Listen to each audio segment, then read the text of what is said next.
if you're hungry, it's not a deterministic drive. It's a sub-personality that has a goal, and then it has a bunch of action patterns that are going to work in reference to that goal. It has a bunch of perceptions that suit that goal, and it organizes your emotional responses around that goal. And so to think about it as a personality is it's a much more intelligent way to look at it. One other thing about Skinner's rats, you know, Skinner could get rats to do almost everything, and he would reward them with food.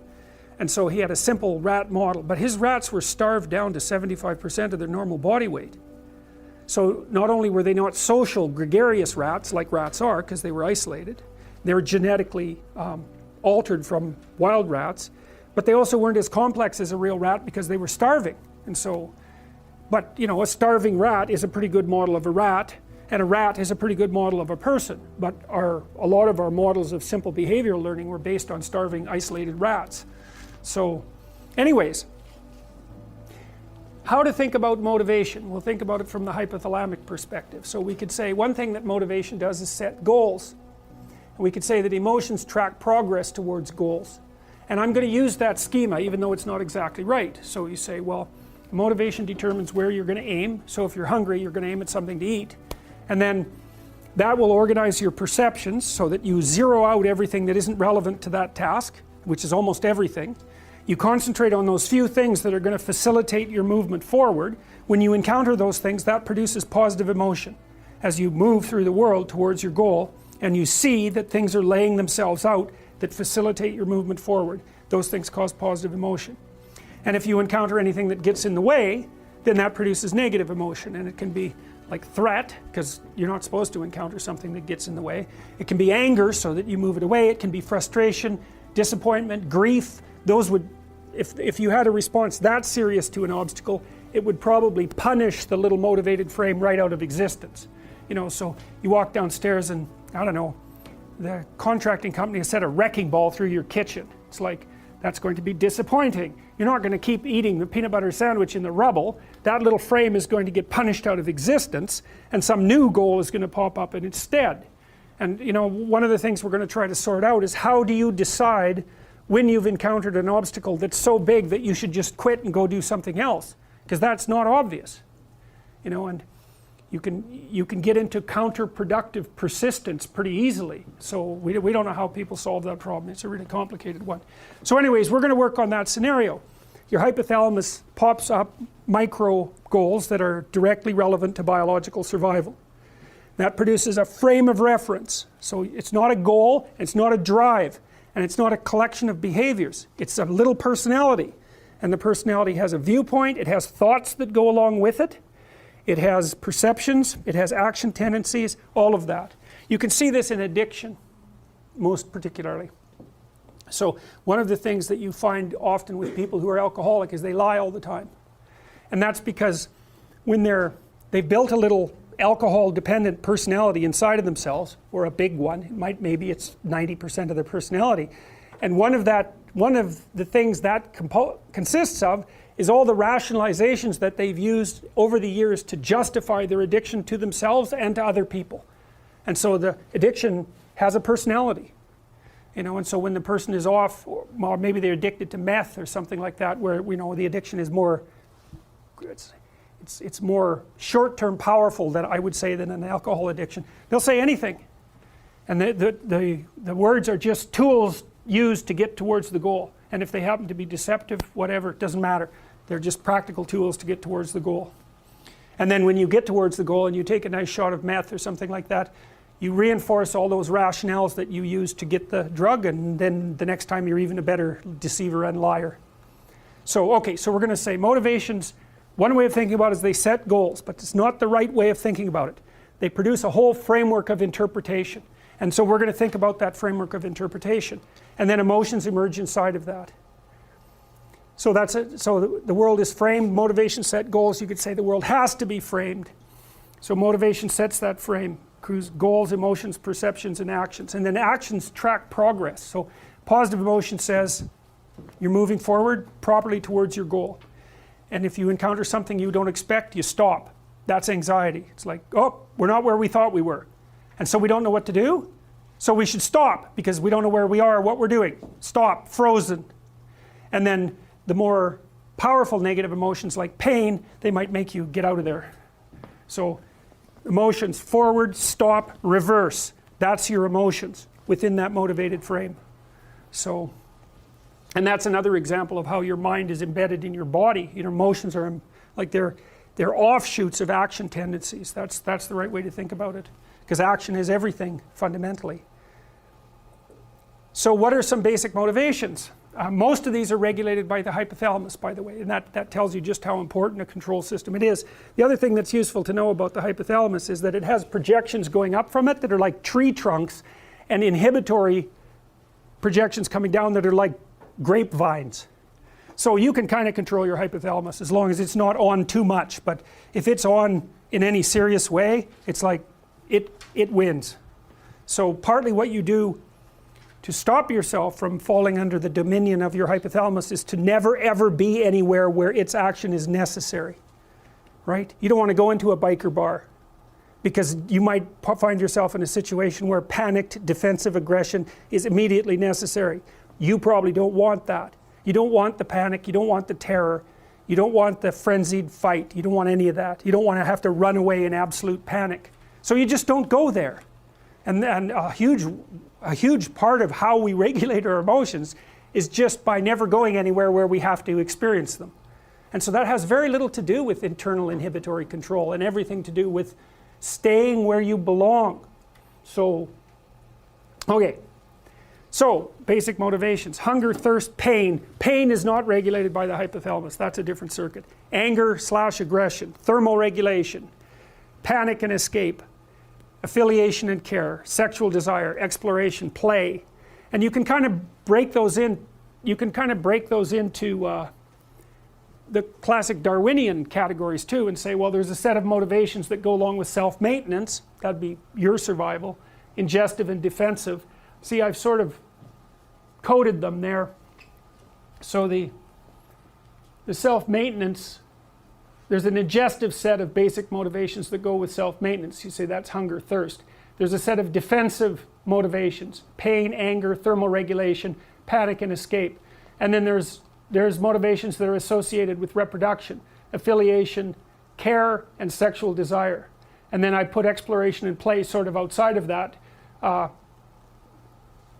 would say because those two things serve both of these approximately equally.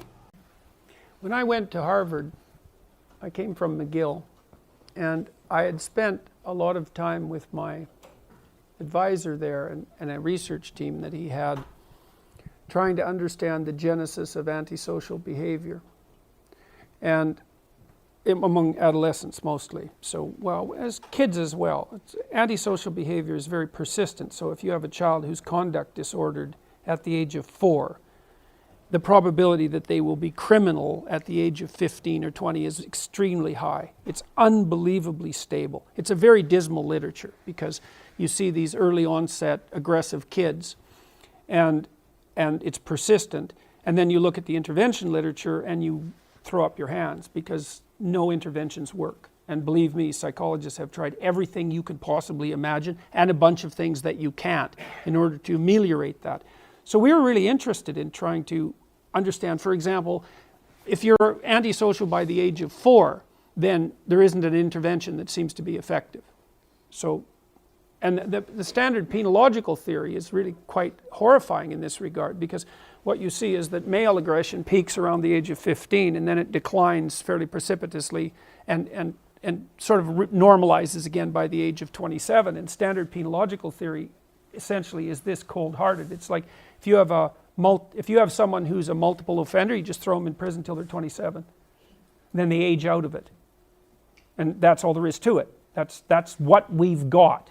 Now there's some downside to that because there's a corollary literature that suggests that the worst thing that you can do with antisocial people is to group them together, which is what we do in prisons. So that's a whole mess. Anyways, one of the things we were doing was trying to see if there might be cognitive predictors of antisocial behavior, and so we used this battery of neuropsychological tests that was put together at the Montreal Neurological Institute. It took about 11 hours to administer and hypothetically assessed prefrontal cortical function.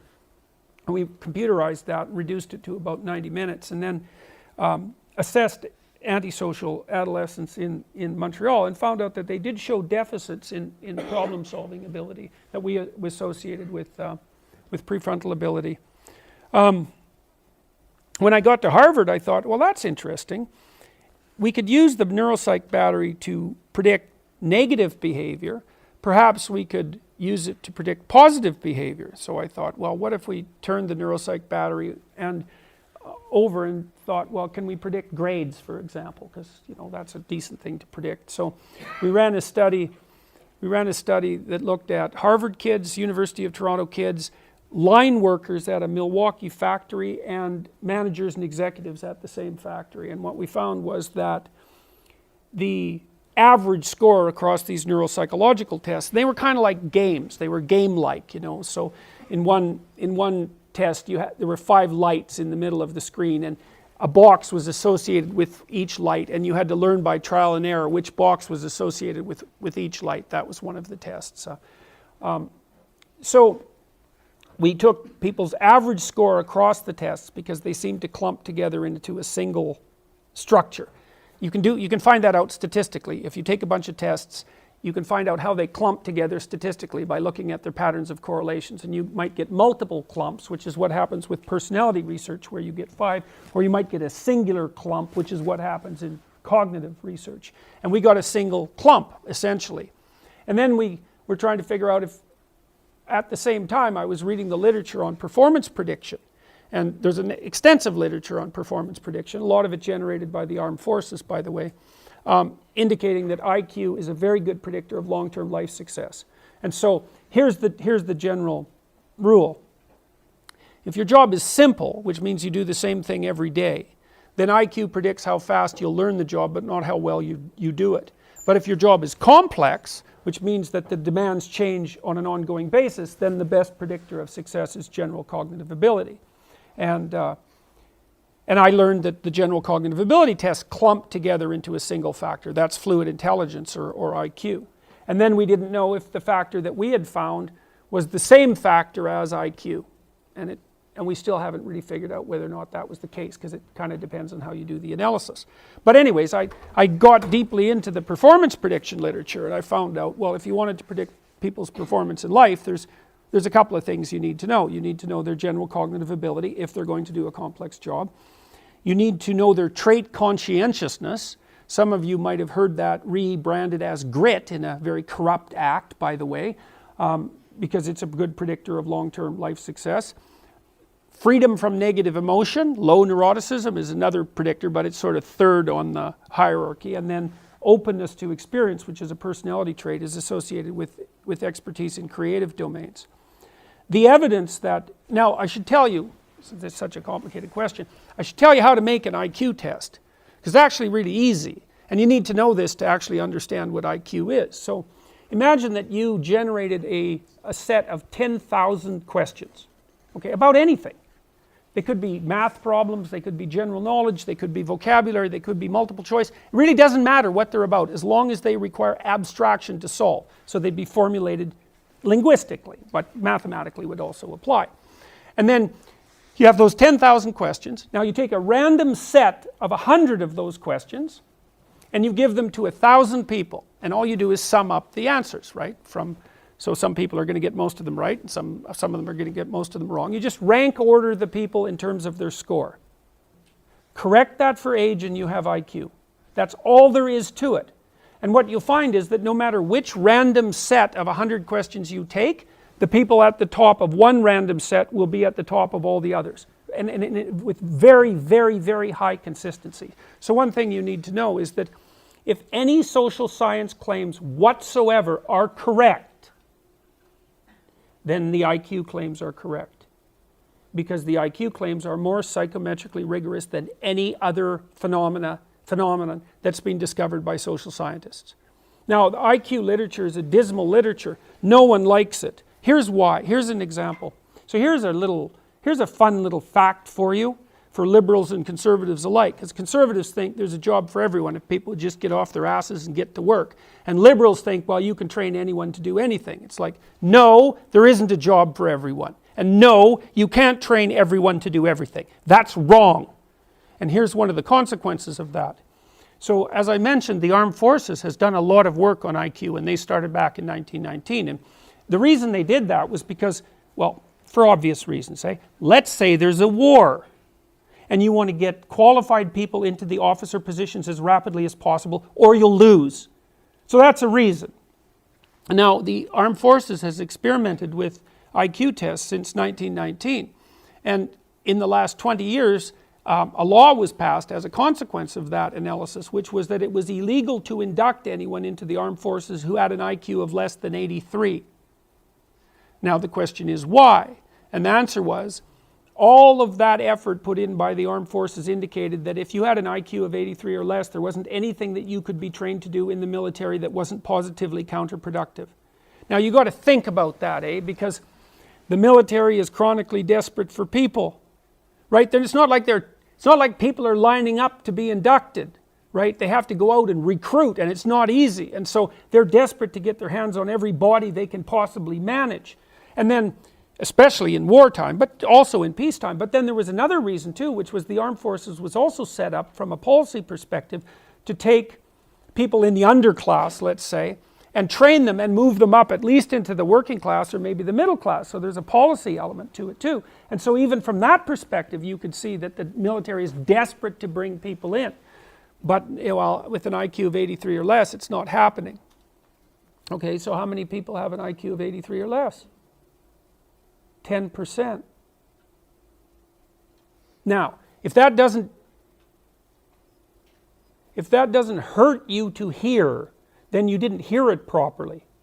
Because what it implies is that in a complex society like ours, and one that's becoming increasingly complex, there isn't anything for 10% of the population to do. All right, well, what are we going to do? We're going to ignore that?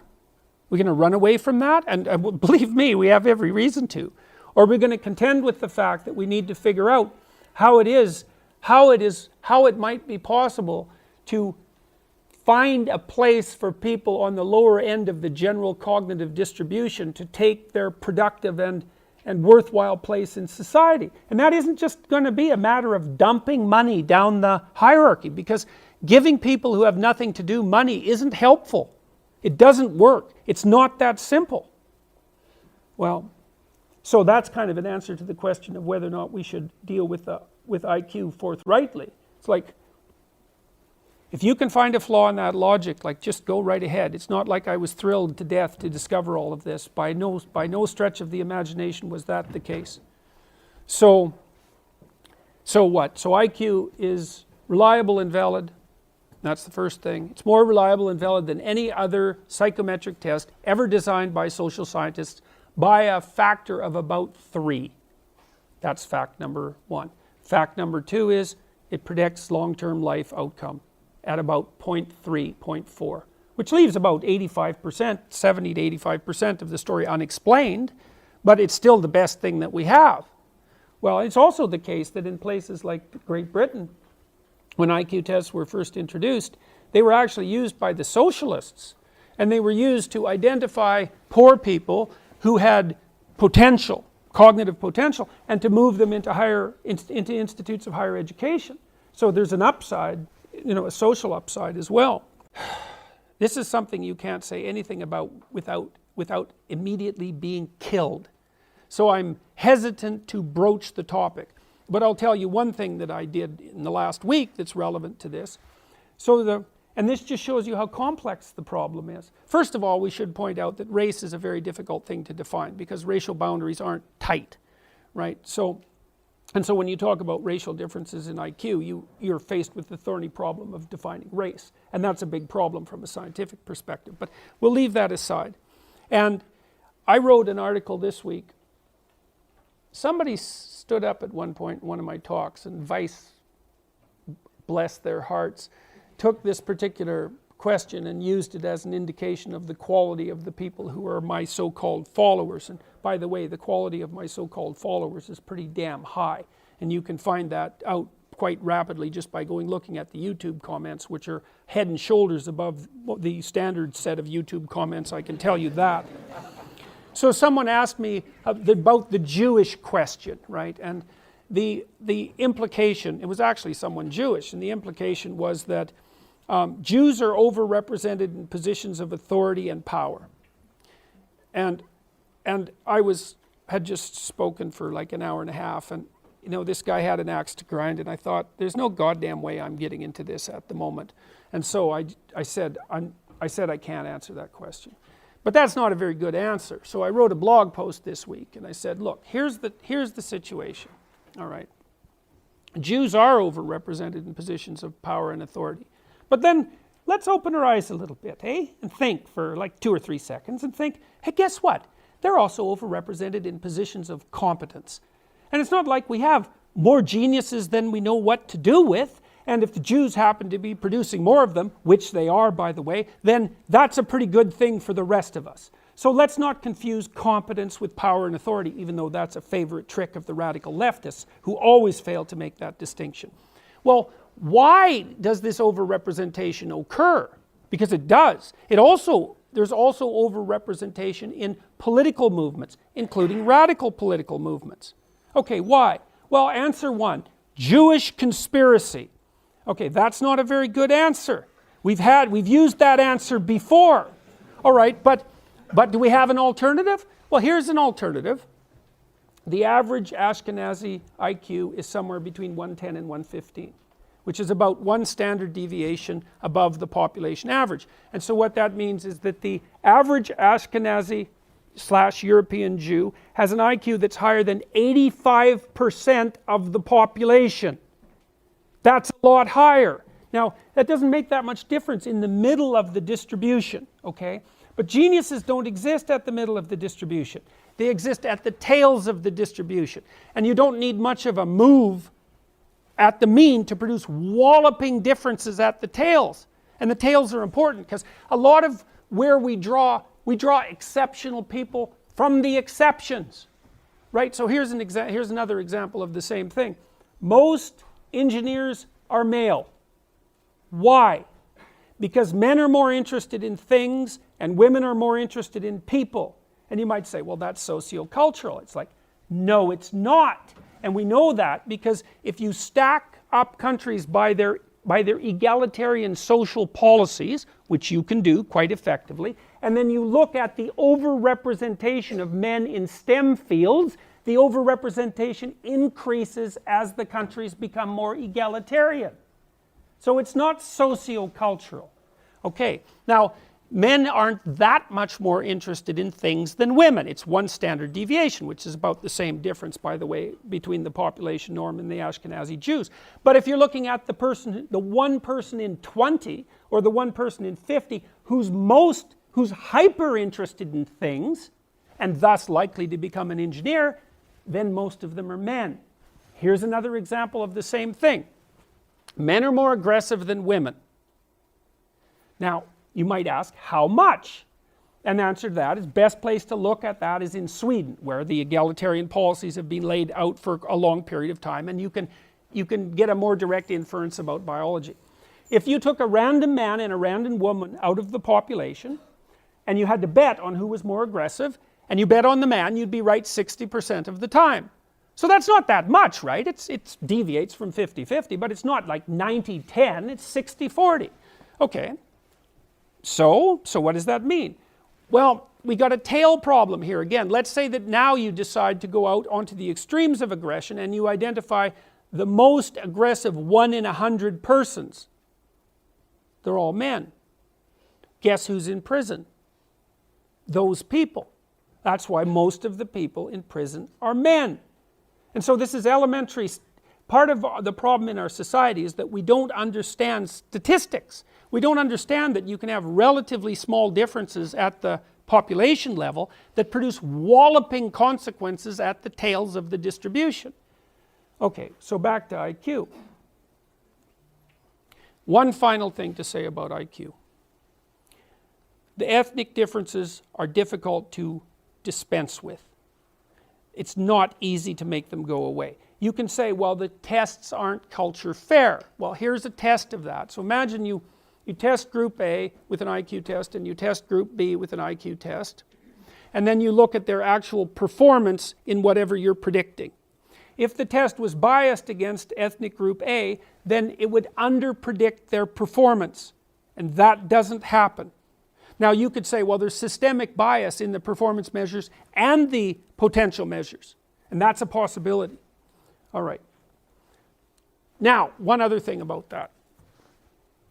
There's a real danger in the ethnicity IQ debate, and the danger is that we confuse intelligence with value, or that we confuse intelligence with human value. That's a better way of thinking about it.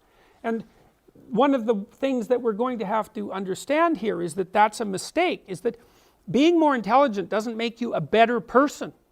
That's not the case. It makes you more useful for complex cognitive operations, but you can be pretty damn horrific as a genius son of a bitch, right? It's morally neutral, and we also know that from the psychometric data, by the way. There doesn't seem to be any relationship whatsoever between intelligence and virtue. And so if it does turn out that nature and the fates do not align with our egalitarian presuppositions, which is highly probable, we shouldn't therefore make the mistake of assuming that if group A or person A is lower on one of these attributes than group B or person B, that is somehow reflective of their intrinsic value as human beings. That's a big mistake.